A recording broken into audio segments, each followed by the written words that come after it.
ഞങ്ങൾ അമ്മമാരെ ഏറ്റവും വലിയ സന്തോഷമാണ് ഇങ്ങനെ യാത്ര പോകുന്നത്.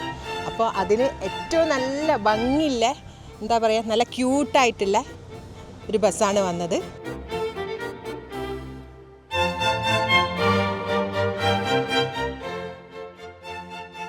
ആക്ക ഡിസൈൻ സ്കൂളിലെ കുട്ടികളാണ് ഞങ്ങൾ ഈ ആനന്ദവണ്ടിയുടെ ഡിസൈൻ ചെയ്തിട്ടുള്ളത്.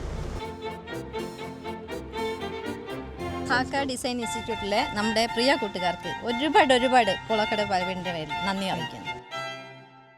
ഞങ്ങൾക്ക് ഒരു പുതിയൊരു അനുഭവമാണിത്. മാത്രമല്ല ബസ്സൊക്കെ പ്രത്യേകമായിട്ട് ഡിസൈൻ ചെയ്തു. ബസ് ഞങ്ങൾ ലീസിനെടുത്തിരിക്കുന്നതാണ്. ഒരു 1.5 മാസത്തേക്കെങ്ങാണ്ട് വാടകയ്ക്ക് എടുത്ത് ഇത് പ്രത്യേകമായിട്ട് ഡിസൈൻ ചെയ്തു. ആനവണ്ടി എന്ന് പറഞ്ഞിട്ട് ആനന്ദവണ്ടി, അത് ശരിക്കും നല്ല ഒരു വാക്ക് തന്നെയാണ്.